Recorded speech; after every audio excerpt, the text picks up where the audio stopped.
Assalamualaikum warahmatullahi wabarakatuh. Kami dari kelompok 1 dari mata kuliah perkembangan peserta didik, kami akan menyampaikan materi dari kelompok kami, yaitu berjudul perkembangan individual.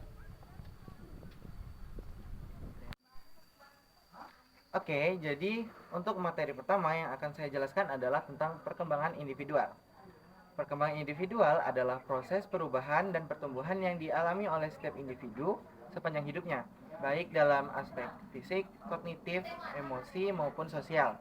Dan perkembangan ini mencakup semua tahapan kehidupan, mulai dari masa bayi, anak-anak, remaja, dewasa, bahkan sampai lanjut usia. Dan setiap individu memiliki pola perkembangan yang unik dan berbeda-beda, dipengaruhi oleh faktor genetik, lingkungan, pendidikan, dan juga pengalaman pribadi. Oke, jadi saya akan menjelaskan materi selanjutnya setelah perkembangan individual tadi. Di sini saya akan menjelaskan tentang prinsip-prinsip perkembangan. Di sini saya akan menjelaskan 5 prinsip. Yang pertama itu ada prinsip keteraturan.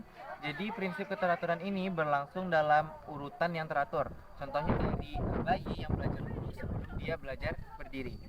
Dan prinsip yang kedua itu adalah prinsip kesinambungan. Jadi prinsip ini berproses atau berkelanjutan yang terjadi sepanjang hidup, dan setiap orang mempunyai laju yang berbeda-beda. Dan yang ketiga, prinsip perbedaan individu. Jadi kurang lebih sama seperti prinsip kesinambungan tadi, bahwa setiap individu itu punya laju yang berbeda-beda. Jadi ada yang cepat, ada yang lambat. Selanjutnya ada prinsip saling berhubungan. Jadi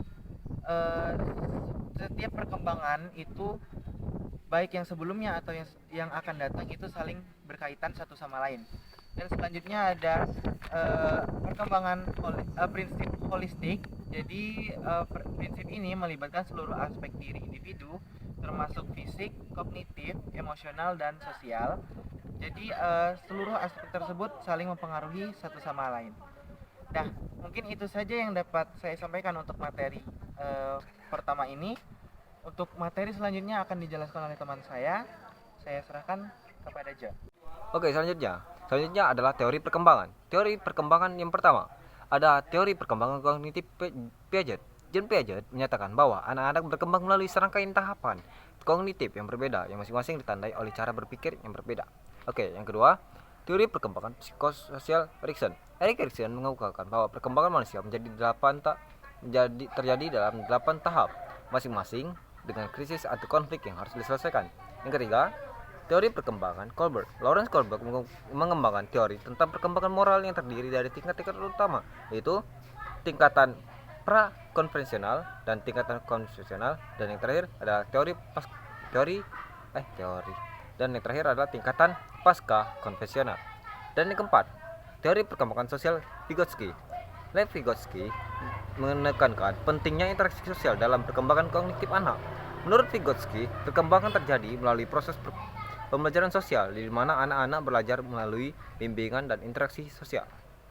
Oke, materi selanjutnya adalah tahap-tahap perkembangan. Pada tahap perkembangan ini memiliki 6 tahap. Itu adalah masa bayi, masa anak, dan masa remaja, masa dewasa madya, dan masa lansia. Oke, yang pertama adalah masa bayi. Pada fase ini itu dimulai pada umur 0 sampai 2 tahun. Pada fase ini mereka mengembangkan motorik mereka seperti merangkak dan berjalan.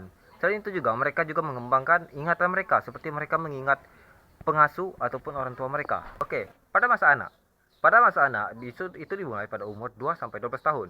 Pada masa ini mereka mengembangkan bahasa dan motorik mereka, dan mengembangkan juga ilmu interaksi sosial mereka. Dan masa remaja dimulai pada umur 12 sampai 18 tahun.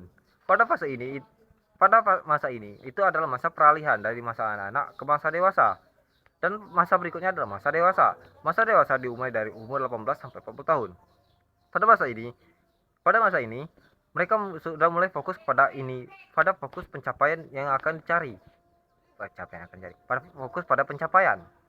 Dan masa dewasa madya itu dimulai dari umur 40 sampai 65 tahun. Pada masa ini mereka sudah mulai melakukan refleksi dan evaluasi pencapaian yang sudah didapat. Masa lansia dimulai dari umur 65 tahun ke atas.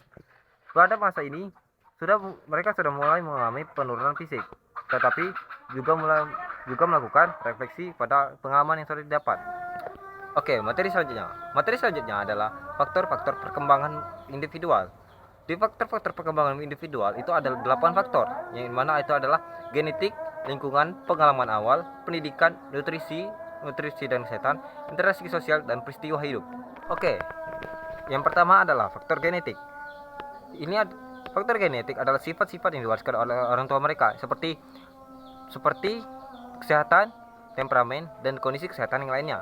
Dan yang kedua adalah faktor lingkungan. Faktor lingkungan itu seperti orang tua, sekolah, masyarakat, dan ataupun yang lain-lain. Dan yang ketiga adalah faktor pengalaman awal.